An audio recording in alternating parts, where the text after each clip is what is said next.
G'day! Welcome to Door Number C. I'm your host Caleb, and today we're going to be having a little look into the world of politics.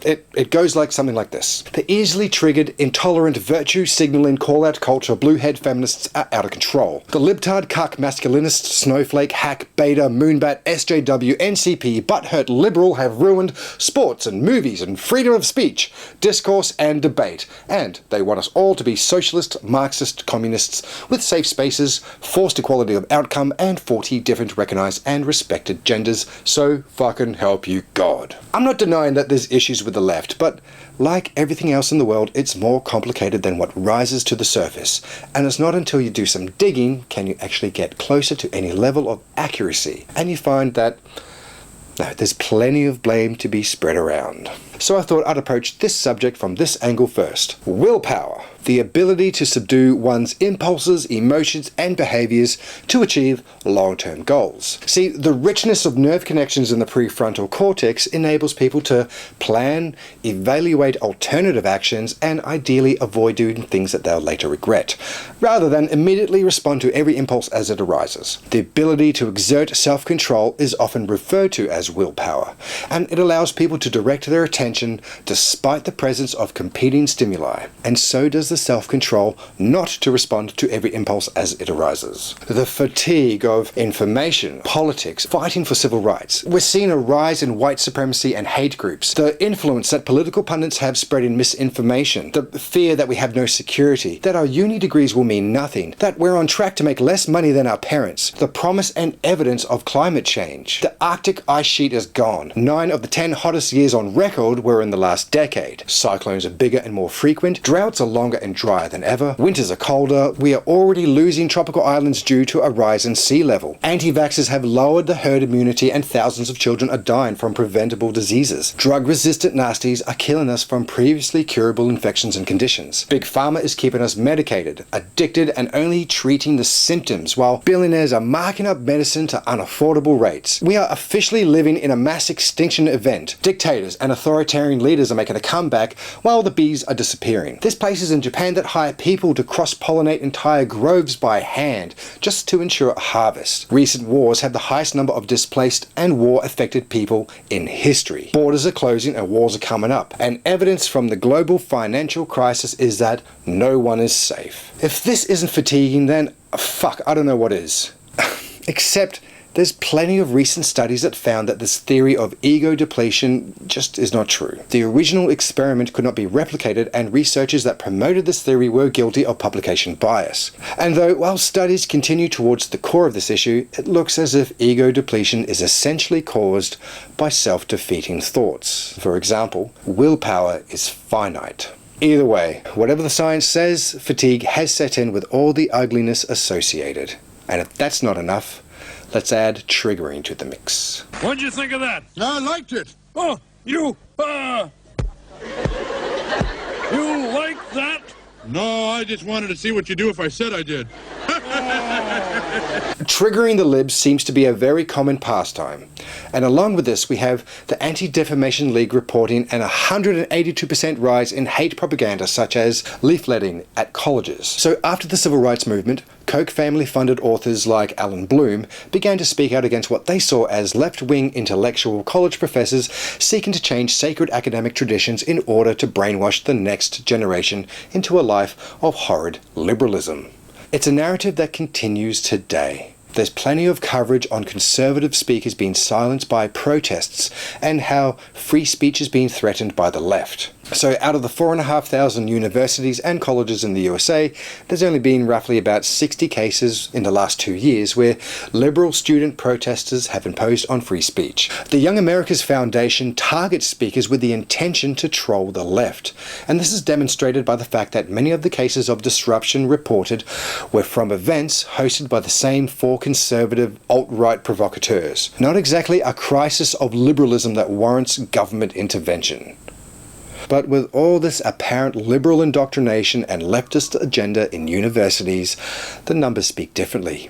So while the terminations of conservative professors has doubled, the number of firings from liberals has boomed to no less than 950%, the clear majority being over liberal speech. So without knowing the individual reasons for the firings, the evidence does suggest that colleges and universities are not the left-wing intellectual havens seeking to change sacred academic traditions in order to brainwash the next generation into a life of horrid liberalism. But that's not to dismiss the places where conservative students are scared to speak up in class. But more on that in a bit. Trolling. Trolling is another very successful method, making unsolicited and inflammatory comments, provoking reactions, and instigating conflict and hostility. Look, Twitter just took down hundreds of fake sites of right-wing provocateurs posing as lefties, and 400 or so fake Antifa social media accounts. Now, this is all done to disempower and discredit the left. The same people that promote the value of trolling and triggering also turn around and blame the left for destroying discourse and the use of fear and intimidation in silencing people. And another thing that the left doesn't have is a wealthy and well-established fossil fuel magnates and the fundamentalist Christian lobby to bolster their message. What the right also has going for them is that there's little to gain from someone on the left to pose as a conservative to smear their message. Few people can be worse than Trump or the already very well established and vocal alt-right. But if Antifa, with no political association, no central organization, not even identifiable, punch a couple of Nazis. Go look at President Trump's Twitter. He talked about Portland, said he's watching Antifa. That's all we wanted. We wanted national attention on it. We got it. That Antifa might be named an organization of terror. The other side to trolling is that there's a lot of money to be made from triggering the left. Professional trolls can make up to $2,000 a month just from copying and pasting. Given the outcome of the recent election in the Philippines and the general influence social media has globally, trolling can be seen as the new modality for social control. And of course, they're not called trolls, but social media marketing consultants, among other things. Who in the fuck on the left has the money to pay for trolls to enact influence to this degree? I hate this. Alright, call out culture. People comb through every post or tweet of a person, they find some dirt, like blackface, misogyny, racism, dumb shit they either said or did, and then publicly shame them for it, get them fired from their job, turn them into a pariah. Right, there's plenty of examples online, just more evidence apparently of the intolerant liberals.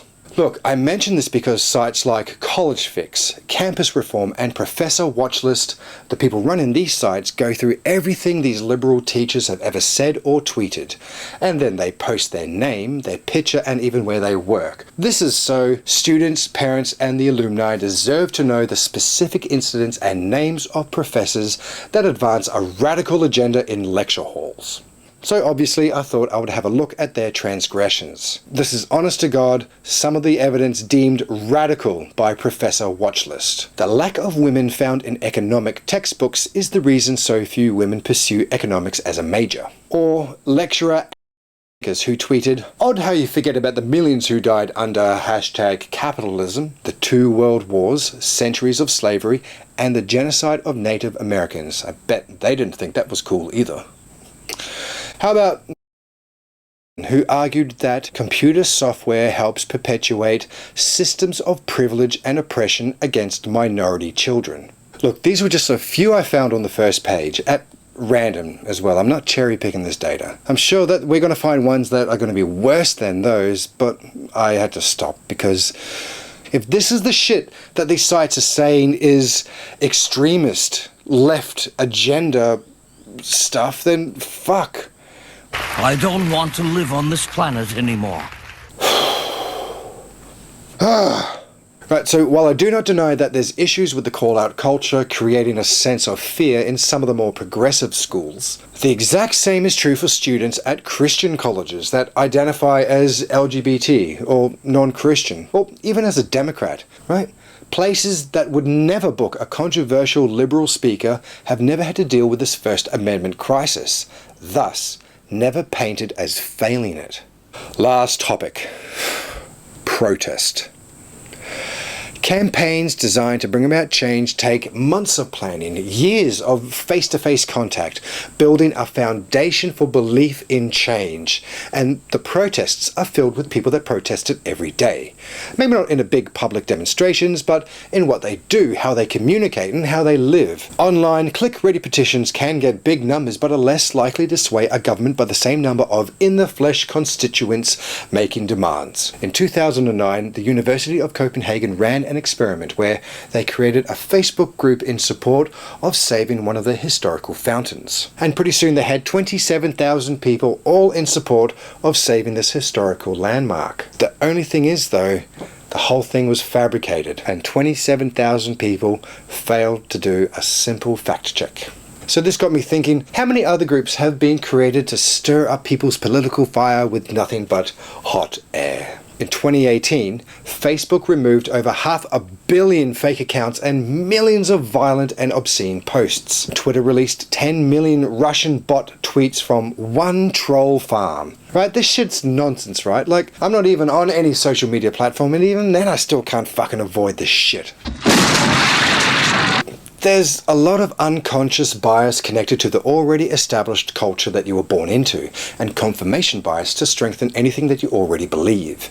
Yeah, look, we can make our own decisions, but the social mechanisms in place to control and predict our actions are very much well entrenched, aided by our dependency to live in our echo chambers, our online communities, each as predictable as the next. So if you're asking why the left is engaging with this self-defeating strategy, well, data hasn't worked, empathy hasn't gotten through, discussion hasn't worked, so the fuck remains? Yelling and tearing down the walls that are continually erected in their path, including invisible glass ceilings. Look, it's a fucking ugly time to live in, and an embarrassing time regardless of what side of the aisle you vote. So for as long as large groups of people have coexisted, the ones with money, power and influence have had the dominant voice. Thanks to the internet, this is changing, just not really effectively, as demonstrated by the culture wars, the death of discourse, and the ineffectual social media-based protests. So my advice would be, I don't want to live on this planet anymore.